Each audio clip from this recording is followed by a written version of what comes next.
Hello, welcome. We'll give everybody just a few seconds to log in. I know there's just a one-step process there to log on and to join the room. So we'll give everybody just a few seconds here to log on. Welcome to the webinar today. Our webinar today is on HR considerations for remote work. We've got an exciting group of panelists that I'll introduce here shortly. Again, just giving everybody a few seconds here to log in and attendees to join.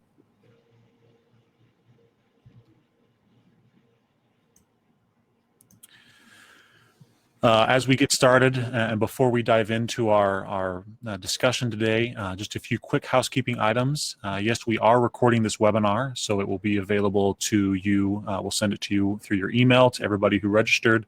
We'll also have it available on our website on demand, so you can watch it anytime or share it out to your colleagues and friends. Again, thank you for joining us today. Part of our discussion today it is discussion, it is question driven. So if at any time you have questions of any kind, please feel free to jump in the chat and ask those, and we will be addressing those both as we go and of course at the end as well. So don't be shy to ask your questions. We'd love to hear from you. So to get in, I want to introduce, we have three panelists today, and I'll introduce them and I'll jump off screen and help with some of the questions. Our first panelist is Sandra Smith. Sandra is the Senior Vice President of Business Operations at Executech. Sandra oversees the Human Resources Department, the analytics, training, as well as the administrative groups at Executech. She wears a lot of hats, and she's busy, and it's great. Our next panelist is Gina Hutchings. She is the Benefits Practice Leader at Diversified Insurance. Gina is a licensed benefit consultant and a registered nurse. She has over 30 years of healthcare and insurance career experience, and she has helped with the planning and design of wellness initiatives and insurance initiatives for dozens and dozens of companies. And our final panelist is Kylie Peterson. She's the Director of Health and Wellbeing, also at Diversified Insurance. Kylie is a population health professional with 8 years of experience in health promotion and public health, and has also overseen and built many client wellness initiatives in her role. We're excited to have this group. It's a very qualified group to be talking about HR, especially in our unique circumstances. To the three of them, and we'll go ahead and jump right in. Again, at any time you guys have questions, please feel free to ask. So the first topic we wanted to talk about today are the considerations for leadership and management in general. And I wanted to ask you guys to start off, start with Gina and maybe move to Sandra and Kylie. What are some of the worries or the questions that you've had as managers of your teams, or that you've gotten or seen from other managers? What are you seeing that's on people's minds right now in our current situation? This has been such an unprecedented time. It's really been interesting, especially as things were unfolding, how quickly to jump on the bandwagon, right? How quickly should we start working from home? How quickly should we get all of the equipment and setup? And because this has happened so quickly, it's been really interesting on the first responders and how quickly we should act. I think the best approach has always been to be completely honest. And we got people home pretty quick. I mean, we had people on desktops, we had to get laptops quickly. And I think overall our employees really appreciated the frequent communication that we had and the willingness to be able to talk about how they were feeling and what was going on. How did that work with you guys, Sandra? So I agree with you. Communication being more over communicating almost, because people feel anxious, right? Like the unknown. This is all really different, and while we may not have the answers, just communicating that, right, and letting them know what we know, telling them, having that open communication of anything that they have questions on, they can ask us, and then really being okay saying, well, we don't really know that yet, but we will let you know as soon as we know. I mean, I have to give kudos to Spence Wool, who is our CEO, who jumped on this really quickly. And we've been having twice a week all hands-on webinars and our Zoom meetings so that we could continue to communicate as we knew information as quickly as we could get it. So yeah, our CEO as well, DJ, he sends a weekly email to all the staff, just kind of giving updates and, hey, here's what's top of mind this week. And so I think that's helped our employees a lot. That's awesome. And we have a topic later on that's specific about communication. So I'm sure we'll be covering more ideas around communication and some of the hows and whys for sure. I wanted to ask you, what are some of the policies that you've had to put in place, whether it's HR policies or just general management practices, policies that you've had to put in place in response to COVID and in response to people working from home? Again, I'll start with you there, Gina. Yeah, so we have had a few critical employees that would have continued to go to the office, and they are in offices, and so they have been separated. But overall, we've asked people to stay home, to work from home, to have a setup. We've worked hard to get people monitors and to be set up, but and we've just asked people to stay at home. Yeah, we have as well. Our employees, we have a couple of people still at our office. Kind of how Executech works. Most of our teams are remote anyway, working on site at clients. So that actually has been a little bit of a shift for our technical staff, who now are servicing our clients from their homes. So, the office staff, we had the same issues, getting people laptops, making sure that we're tracking those assets. That's been a little bit of a change for us because not everybody, like diversified, not everybody had a laptop. Yeah. What kind of considerations have you had to make in terms of distributing equipment or other, making sure things are secure, or privacy policies in terms of people working from home? Have there been big changes with that? Not at Diversified. We obviously, because we handle a ton of private health information, we already had policies. We've gone through certification, and so we already, and a lot of us already use laptops, and the majority of us had laptops. We already had all of that put in place, but I can't imagine if we would have had to start that from ground zero in such a quick time. So we fortunately, just because of the nature of our business, HIPAA has been a big deal from the beginning. Yeah, the same as Executech. So we have obviously a virtual network. And so, just teaching our office staff that usually didn't have to deal with that before, but not much else has changed for us. Awesome. Tell me about what you've seen. Again, you've mentioned both of you, from the CEOs, the top leadership at the company, and how they're communicating. Do you have any other examples of maybe managers of smaller teams? What have you heard in terms of what instruction they've received on how to communicate with their teams, whether that's the frequency or the method of communication with their teams?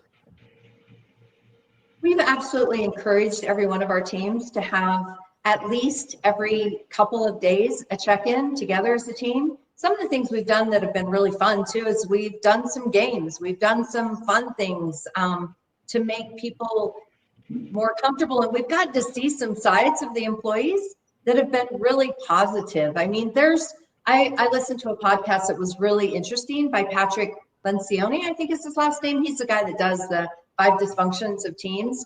And one thing he said is that, let's not go back to normal. What are the good things that we can take away from this? And one of the things we've noticed is that having everyone's name on the screen, we have 75 employees, and a lot of our teams don't necessarily work together all the time. And so having everybody's names on the screen so that they can learn who people are really well. And then in some of the fun things that we've done, we've seen the quirky personalities come out, and that's been really, I think, a huge growth opportunity for us as a workforce. So. Yeah, we have the same thing, as a culture, we have morning huddles with all of our teams. Those have changed from, our remote teams would do them all over the phone. we've moved over to Microsoft Teams, which we already use as a company, but we're really encouraging people to turn on their video and interact that way. We have that with my team. For our admin team, we would have in-person huddles, and that's now changed to daily huddles over Teams. And we not only do a beginning of the day huddle, we do an end of the day huddle. Just because with the team that's internal, we just go and we're in the office all day, so we interact, and that has been a big shift for us. Not so much for our technical teams who are kind of already out in the field, but for our internal teams, we really do. And we've encouraged our managers to really be very intentional on having one-on-ones with their team members, really just checking in, making sure they're okay, making sure, because things now are very different. Working from home, you're having kids and pets and things going on at home that you don't have at the office or in your normal work day. So checking in with them, hey, are you okay? I know that you're probably helping your child with school. How's that going? Just really, because it is very different. It's very stressful. It's it's different. It's a new, different norm now. What do you think about forcing people to turn on their video? What about the people who haven't? It's really, what are your thoughts about that? So for us, we don't force them, right? But we very much encourage that. One, it's just like we want to make sure that, everybody's a little bit more casual now because they're working from home. But we also want to make sure people are getting prepared for the day and getting in that work mindset. So, if you're constantly like kind of encouraging, like, hey, make sure everybody turns their video on, maybe they'll think about that when they get up in the morning and, get in that work mindset. So why we don't force it, we very highly encourage it at Executech. How about you guys? But yeah, we do as well. And we encourage it. And for the most part, people have done it, but sometimes I've been like, okay, turn on your video. I want to see your face. And that has been a challenge. I think that when somebody hasn't wanted to do that, we haven't been able to feel that connection. Yeah. So I think that's a challenge for employers everywhere, right? Mm-hmm. We're on, not just with each other, but we're on Zoom calls all the time too. And so, do we want to be able to interact with our vendors and with our clients? And I've actually really insisted that if we're meeting with clients that we need to have our video on because they need to see our faces, they need to feel our presence. To me, that's a different level as well. Yeah, for sure. Something that I think is important as well, and what I've kind of been trying to do is I've been getting on Zoom calls. Obviously, if I have an important client call, I'm going to look nice, I'm going to dress up a little bit more, but also I've sort of made a point to just be who I am and sort of come as I am to put others at ease.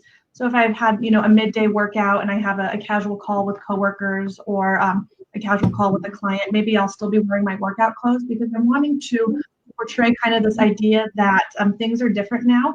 And maybe one of the positive aspects of working from home is that you are able to, go for a walk during your lunch break where it was maybe a little bit harder to do that in the office. So of course, always being professional. And like Sandra said, you do want to get ready for the day and everything, but turn on your camera, even if you're not, completely office ready like you would have been before. And I think that helps kind of normalize where we all are, and we can maybe lower this expectation that everything has to be perfect, that our spaces have to be perfect, that we have to look perfect, and that we're just human beings that are trying to do our best, and putting more emphasis on connection than maybe what our space or our faces look like.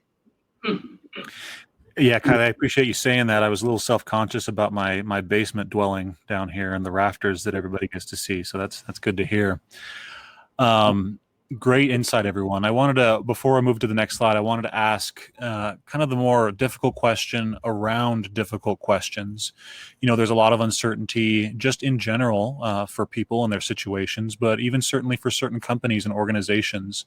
Do you have any tips on how to best broach those difficult conversations around, the company situation, economic situations, things like that? I mean, I think one of the biggest challenges in talking to my clients during this time has been that we have a lot of clients that have had to do a lot of furloughs, layoffs. Their company isn't doing as well because of this economic downturn. And the thing that's been the hardest and most frustrating thing for all of them has been that they have to do it over the telephone. They have to do it over Zoom. They have to tell somebody that they're letting them go, and it can't be face to face, and it just feels so cold. I think that's been one of the hardest things about this whole situation. But at the same time, we need to keep the businesses alive. And so they've just felt like that they've started out with, we want to have a business here so that when things come back, there's something for you to come back to. And so I think just being direct, and as Sandra mentioned, giving true information, and however, in the way that you can do it that's empathetic, as well as clear and direct. I think that's helpful. Yeah, I would agree. Having those really difficult conversations, whether you're talking like furloughs or, even coaching with employees and doing that, it's really tough. And it's really hard because usually for me, I have those in person. And while you can see stuff on a video camera, you don't get all of the body language, right? And so for me, that has been kind of the most difficult, doing it all over video or remotely. So, Gina's right. We want to keep the business alive, and, we still want we still want our employees to grow. So those difficult conversations and coaching are still important.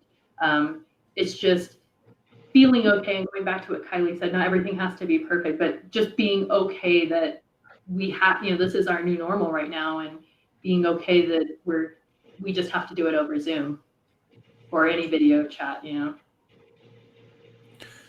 Yeah, great insights. Thank you. So I want to transition a little bit into this next topic, and I think you've all touched on a little bit of the aspects of this, but let's talk about how we can continue to build or maintain our unique company cultures through this crisis. Maybe I'll start with Sandra. Sandra, tell us a little bit about, Executech's been sort of a hybrid. We have a remote team and we have some in-office teams. How can a culture be maintained when the company's so spread apart physically? Yeah, lucky for us, like our technical team, as I mentioned, are out in the field. So they've kind of been dealing with this, all along. But, we had a town hall meeting a couple weeks ago, and, our CEO kind of asked, like, how's everybody feeling? Are they feeling, more connected, the same amount of connected, or less connected? And lucky for us, most of our people are feeling just about the same connection. The people that didn't, I think, are our office staff, because this is so different for us.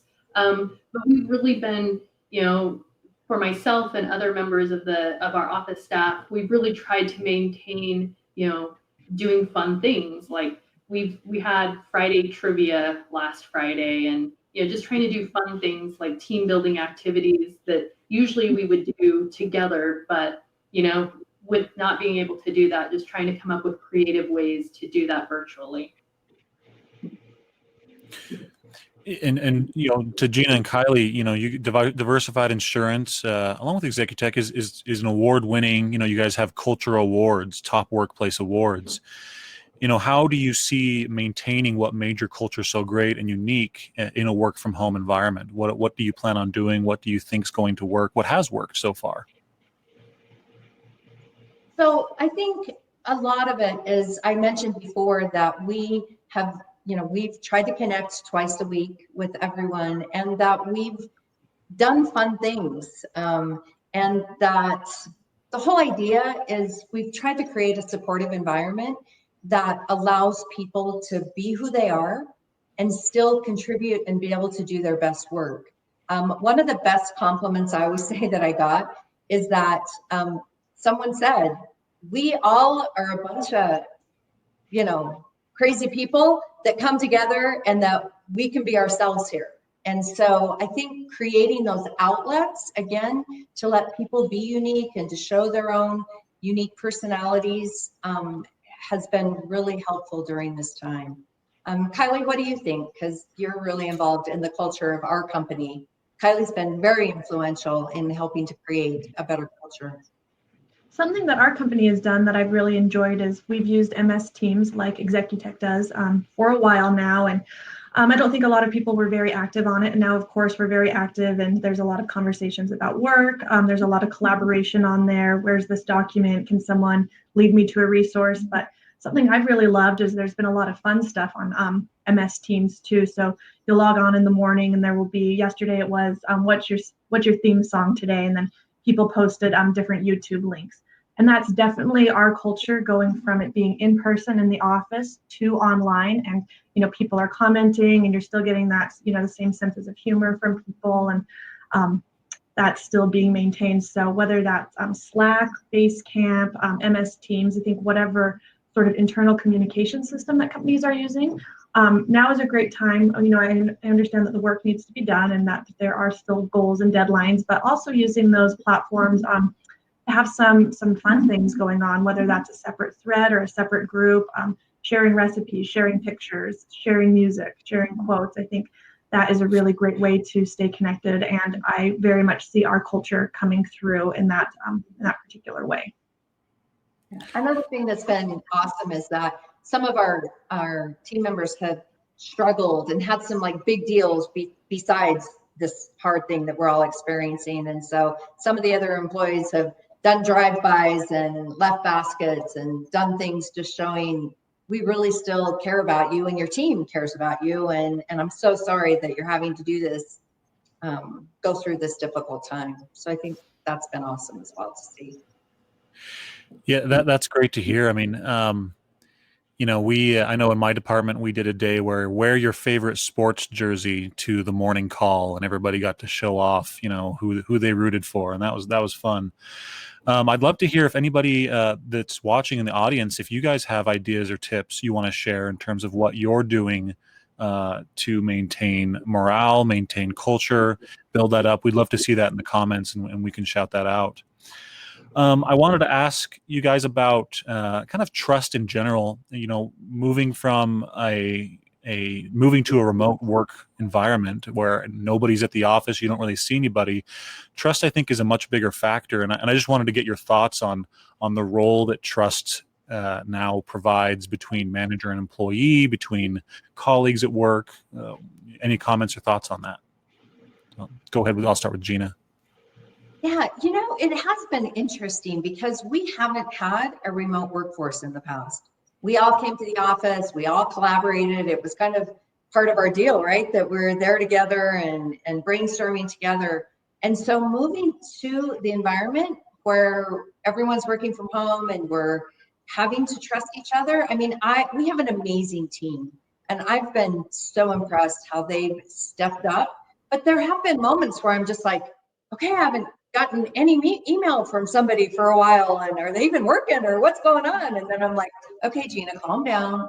Of course they're working. Of course I trust them. They're an amazing person. But as a manager, it's been different to have to transition to that. And I've just had to remind myself frequently, no, we have a great team. They're great people. We're doing a lot of great stuff.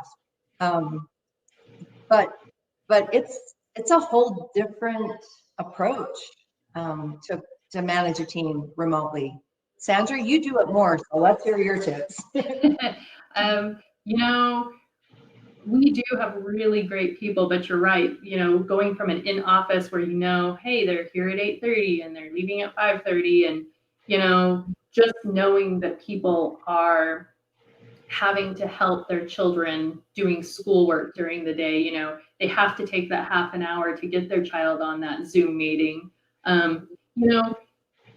Just remembering that we need to be a little bit flexible, and really going back to those one-on-ones and building that trust with those employees. Trust doesn't come overnight, and it's not just trust on my part, but trust on their part, that they can let us know, hey, I'm going to be gone from 10 to 10:30 because I need to help, Johnny with this schoolwork, and I found that as I think we're going on about 6 weeks of working at home now for Executech, and I've seen that grow for us. People just, knowing that it's not bad for them to say, hey, I need to take a break in the middle of the day because I have to. But for us, it's really about the work getting done, and knowing that if that work's getting done, that's the most important part for us.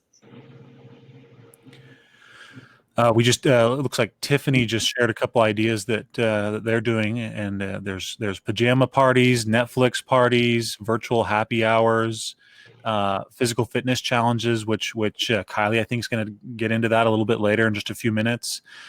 Great ideas, and thank you for sharing, Tiffany.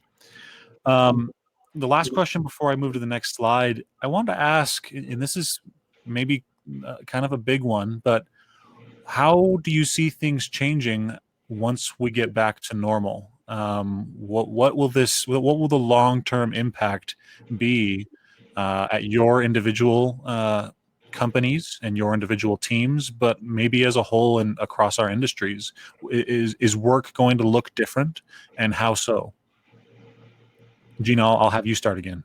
Yeah, I absolutely think that it's going to look different. And as I had mentioned before, as I listened to that podcast by Patrick, he said, let's not have it go back to normal, right? Let's move forward and never go back to normal. What is the new normal, and what are the awesome things that we've taken from this time, and be able to move forward with that.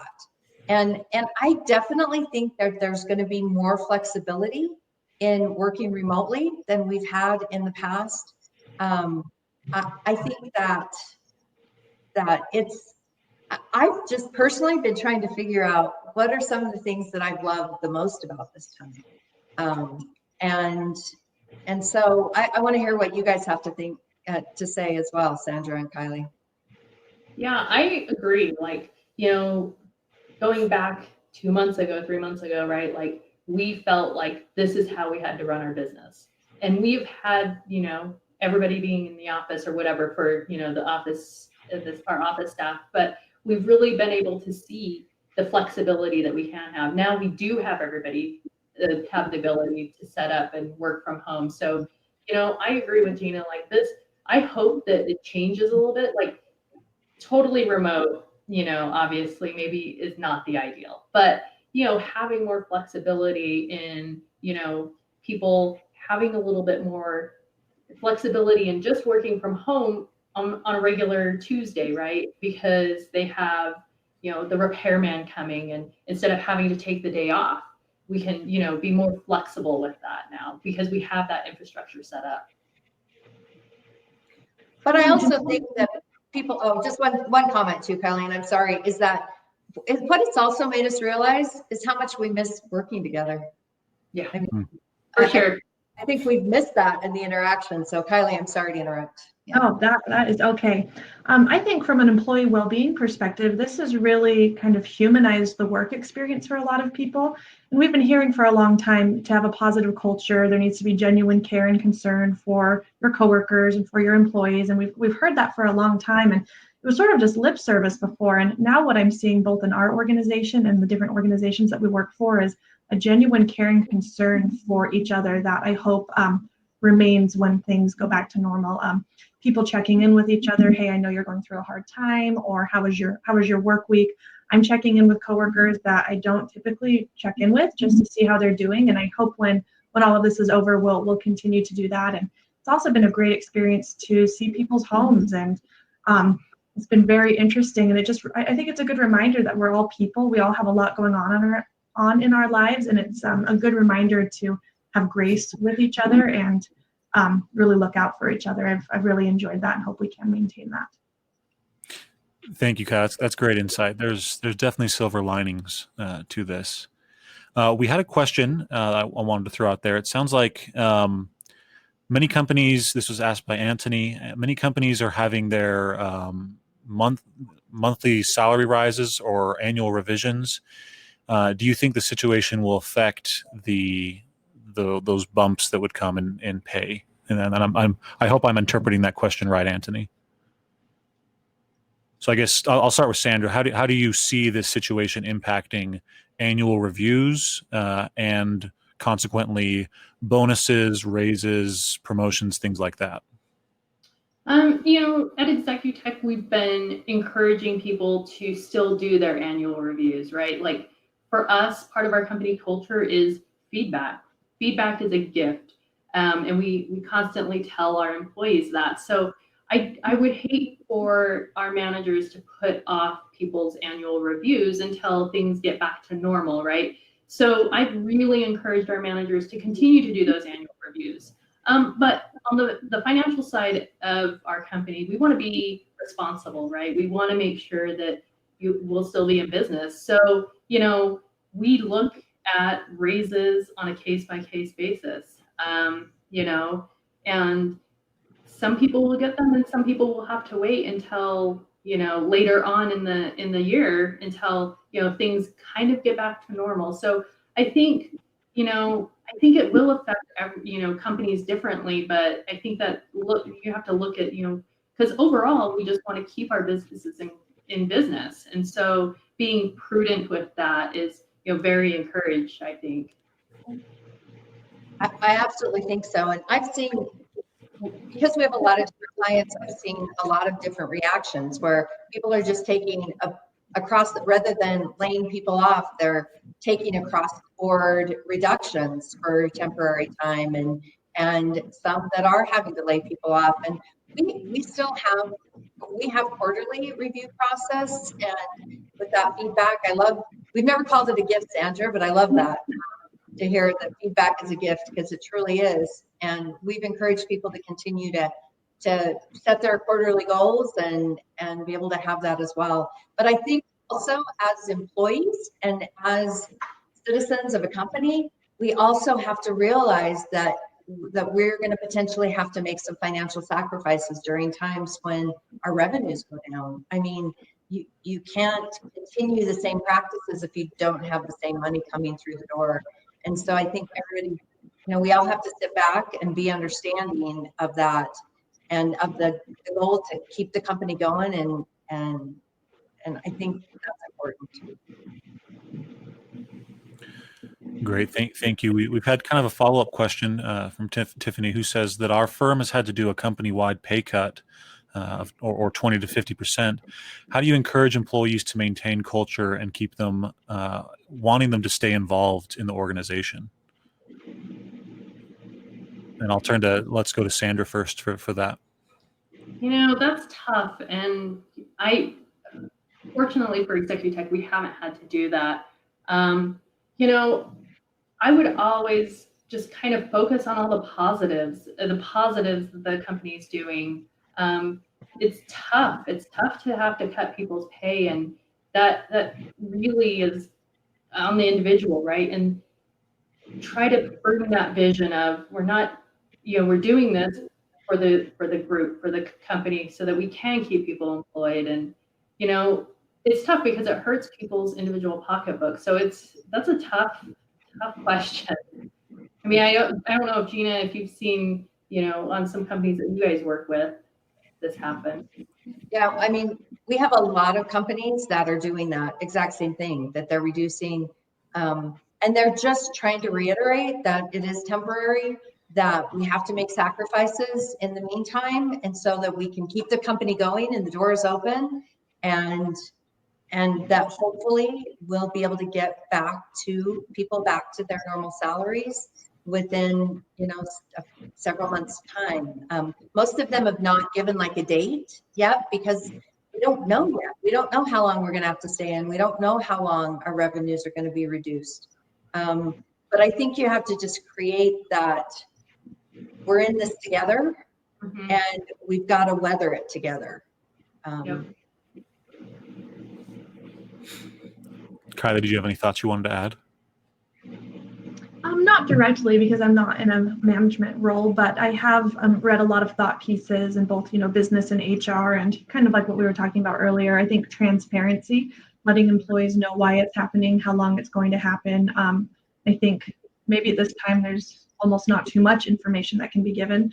I mean, of course, there are, things that go on in the C-suite that you can't necessarily share with all of your employees, but I think just lots of communication, transparency, so that everybody understands. And like Gina said, letting employees know that this is so that we can, keep the doors open, and it is temporary, and giving a timeline to the best of your ability, even though that's difficult right now.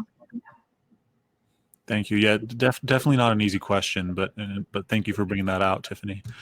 Kind of transitioning on that, I want to talk a little bit more about communication, and I don't want to spend too much time on this because I know we've done other webinars about the specific tools available, but I just wanted to ask, what examples do you have of using technology to enable communication, and again, to enable culture maintenance and culture building during this time? Gina, you've mentioned a couple of things already, but do you have anything to add in terms of using technology during this? I mean, I quite frankly feel incredibly grateful that we have such amazing technology to help us weather this. I was thinking about even 20 years ago, even when I was in this workforce, to be able to have Zoom and Teams and that we feel we can have a connection. I'm just incredibly grateful that there are so many great technologies out there to help us communicate at this point. Yeah, absolutely. I would agree. I mean, we use Teams, we were using Teams before all of this, but I think as you guys have, we've just dramatically increased, our Teams usage, and things that we may have done in the past where we would just pick up the phone and call somebody in our organization, we're now using Teams so that we can, do the video chat. So it's like, more personal. I think we've kind of all mentioned that, where just that human face interaction is, more important now, just because we are all so spread out. There was one other really great idea that I got from Patrick's podcast again, and he said, and I'm going to do it. I haven't done it yet, but I'm going to do it. He said, one of the things we've missed a lot is that people can come in and talk to you whenever, right? Okay, I have this problem. They run in your office. What do you think about this? He said that he has tried and done office hours. So he'll just put out to everyone, okay, I'm going to be on my Zoom call. Here's the link from this hour to this hour. And I have this free time, or I'm going to just be working. But if you want to talk about something, jump in the call. So I thought that was actually a really cool idea, so that people have that same feeling like, okay, I need to talk about something. And it just is kind of that open door policy. So I thought that was a really good idea. Yeah, that's cool. And I've heard, we work with a bunch of nerds at Executech, and so a lot of them are getting online and doing, online gaming after hours and things like that as part of their team building activities. Are there any other, kind of fun or unique things you've seen done or heard of being done through technology to maintain connection? Gosh, I know that companies they're doing bingo, they're doing trivia, Jeopardy, pretty much any game that you can do in person. I think you can transfer to a Zoom format or a Microsoft Teams format. And I think it depends on the company, right? Bingo is not going to be right for everybody. And at our company, during these town halls, we've done a lot of show and tells. And for some groups, that might not necessarily be up their alley, but maybe a trivia or something along those lines would be. So I think this is a great opportunity to get creative with some of those in-person activities and transferring them virtual and seeing what works and what doesn't work. Yeah. One other thing we've done that's been really fun is that we use a platform called Nectar, where employees they get so many points that they can give away during the month. And so when they see their coworkers and people doing cool things, they can give them points to do that. And so in these games, we've also given points. Like we did online Pictionary, right, with our team. And so at the end, whoever wins gets so many Nectar points. And I think that's made it fun. And everyone likes a little competition, right? Yeah. We use, before even this happened, we would do in-person town halls, and we use a thing called Mentimeter, and you can build presentations and have it interactive. And we've used that, continue to use that in our town halls, which has been really good to we can ask questions, and it's a little more anonymous, right? And how are you guys feeling all about this? And they can put in what they're feeling, and it kind of gives management hey, this is maybe some things we need to focus on. But we've also used it for some fun things like trivia, and so I think technology like that is just, I think any interaction you can have is really good. So that's anonymous, Sandra. I haven't used Menti, so. Yeah, so you can, like, when we did their trivia, it's very competitive, so you want to know their names, but you can do things like word clouds, and teens can just, or individuals can put in like that question, like, how are you feeling about this, and they just put in the little sentence. It just shows up for the whole group, but no one knows who put that. Cool. And some of them are very candid. Some of them were very candid. Back to gift, right? I'll move to the next slide and then ask one of the questions that we've gotten here. It's kind of a two-part question. Madeline asked, what about employees who don't have powerful internet at home or their personal computer isn't up to date? Sandra, why don't you tell us what could be done there? Oh, that's tough. We have some employees that have had some internet problems. Some of them have hopped on their cell phone hotspots because they're having lulls in the middle of the day where maybe a bunch of their neighbors are on internet, and so that's a really tough one. As far as the second part of that question about personal computers, that's tough as well. Not everyone does have the same kind of equipment at home that they do at work. And so for Executech, we just provided our employees those things, whether it's a laptop or taking their desktop home, and making sure, for us, security is important. So we've made sure that it's secure because we are all working from home. We are trying to log into our networks. So that's a tough question. I think that needs to be made at a company level, but for Executech, we really wanted to focus on security and making sure by doing that we've just provided our employees equipment to take home. Yeah, we have as well. Because of security, we don't allow people to use their personal computers to be able to get on our networks because of all the private health information. So, but I've had issues with our internet now and again too, where I've been on a call, gotten kicked off, had to use, just even this morning, somebody had to use their phone in a call because we're all at the mercy of our internet providers, right? And I think people are okay with that, right? Like, everybody's probably feeling that at some point while they're on a Zoom call or whatever and getting kicked off, or people can't hear you, or and I think because everybody's had that, it's kind of an accepted thing. It's got to be patient, right? It's like, it's their turn. Tomorrow it'll be my turn, right? Yeah. The second part of Madeline's question, I think, relates now to our slide about well-being, and I'll kick it over to Kylie. Is are you able to make sure folks are working safely in terms of, she says, musculoskeletal activities? So just staying healthy. Kylie, why don't you talk to us a little bit about that? Yeah, that is a great question. I've actually been surprised at how many employers haven't been asking me about ergonomics and how to get their employees set up at home in a way that isn't irritating to their lower backs or their wrists. And it's incredibly important. So I know there's a lot of information out there. OSHA, OSHA. You just look that up online. That would be some great information to send your employees to help them set their at-home, workstations. We've had employees both at our company and at other companies that we work with go into the office and take their office chair home because it's already set to them. So if that's something that your employer will let you do, that might be really helpful. I've seen employees kind of rig their own stand-up desks at home. And then we'll get into this in a little bit. Something that's also huge is just taking breaks and making sure that you're stretching more so than you probably normally would, because you might be in a different position than you were before.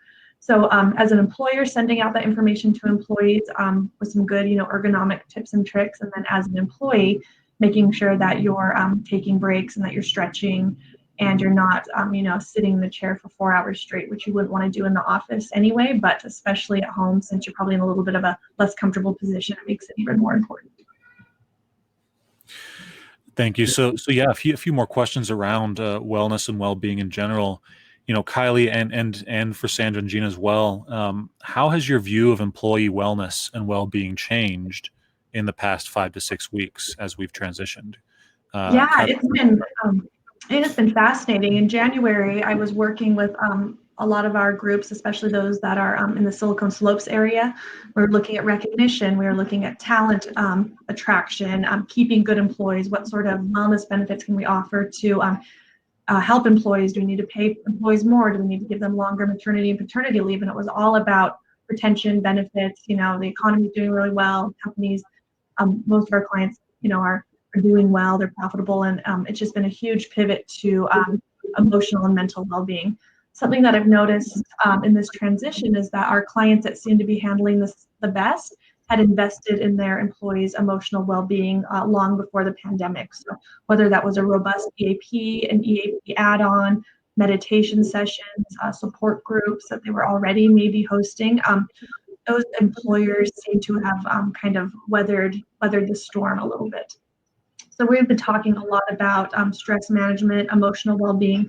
Something else that's interesting is for many people, this is the first time they've experienced anxiety. It's a brand new feeling. So making sure that employees are plugged in with the existing resources that an employer might have. And if an employer doesn't have a whole lot of resources, there are a lot of free resources out there right now. So I have been working to get those resources to our clients that might not necessarily have that robust EAP, whether that's standalone or with the carrier. But yeah, right now, we're not necessarily talking about, you know, talent retention and that sort of thing. It's more just helping people manage this unprecedented amount of stress and anxiety that they're experiencing. That's been huge. And I'm also seeing a lot of wellness vendors kind of step up to the plate and enhance their offerings. Yeah, I find the well-being part is a lot more important now because there's this really blurred line between work and home. So, you know, as mentioned before, we're schooling our children, and, you know, the office is always there. So we've always really encouraged, you know, we've encouraged our employees, because a lot of them work remote, you just make sure you have a good work-life balance. And we talked about it a lot even before this, and, you know, really helping our employees with that. But Kylie's right, like the mental stuff that people are feeling now is so much different than it was 2-3 months ago. And, you know, trying to help employees find out, you know, resources for that is very important. Awesome. Thank you. I just want to add Go ahead, to yeah. just that, I mean, Kylie's done a great job in our office as well, and doing like these meditation sessions and stress relief sessions. And in fact, I had mentioned to you guys before that I've gotten on now several times because there's something about it. It's just been, okay, now I can go on again.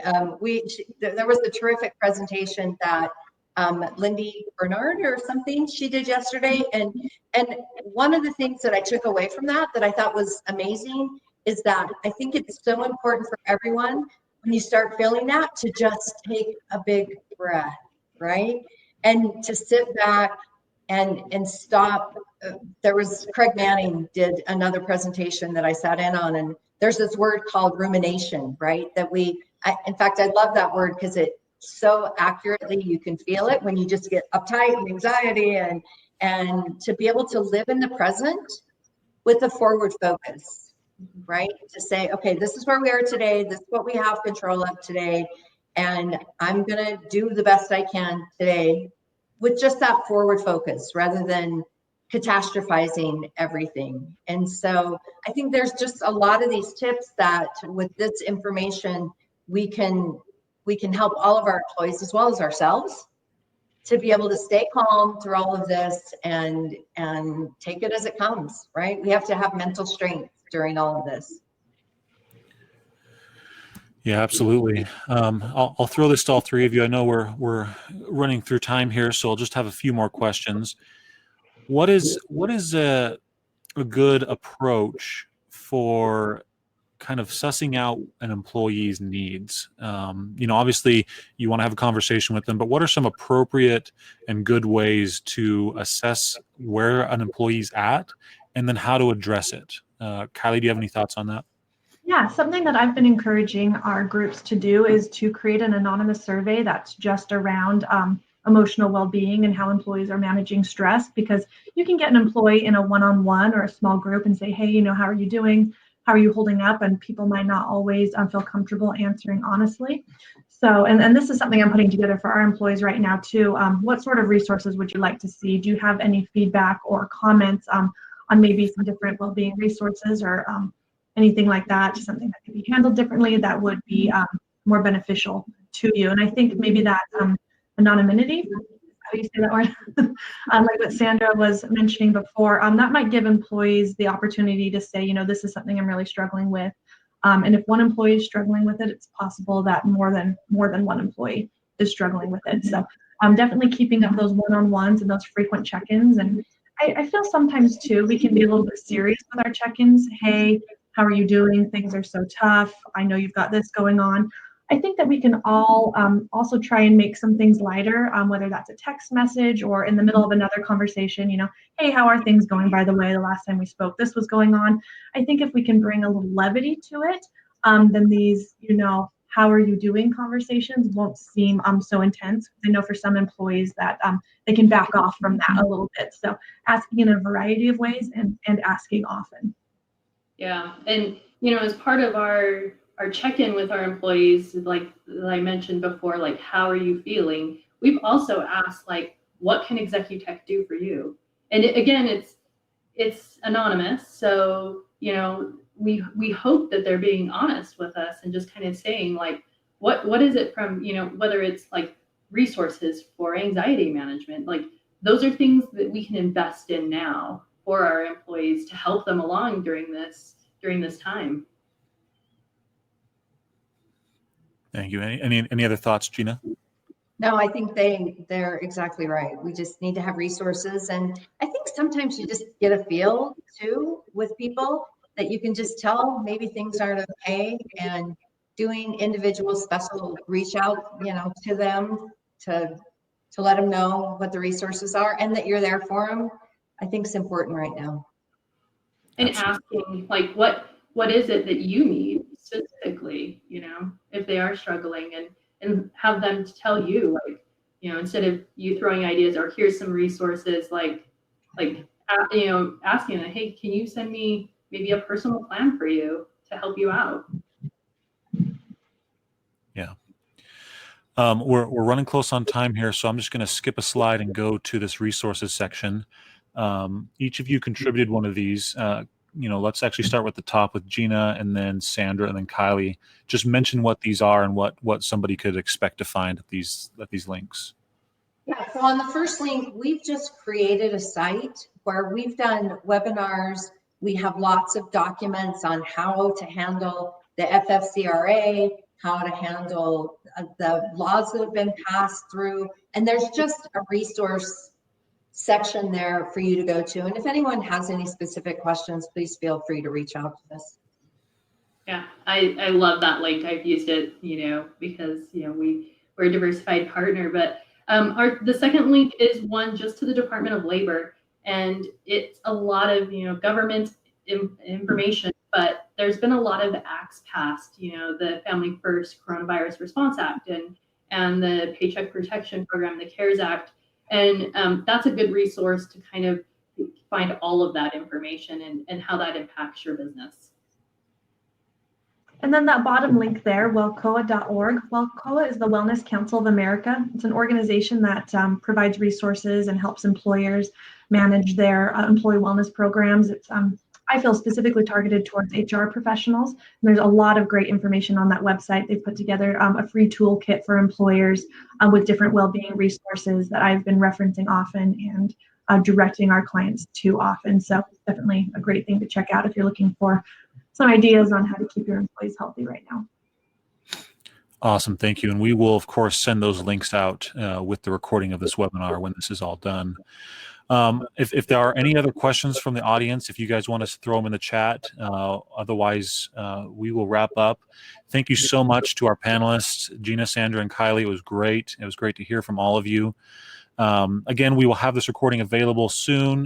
We will email it out to you, but it will also be available on our site, and we encourage you to share it with with other leaders, managers, or HR people that may benefit from us. It looks like we don't have any other questions, so we will wrap it up. Thank you again for everyone attending and coming, and have a fantastic weekend. Thanks, everyone. Thank Yeah, you. thanks, Terry. Bye.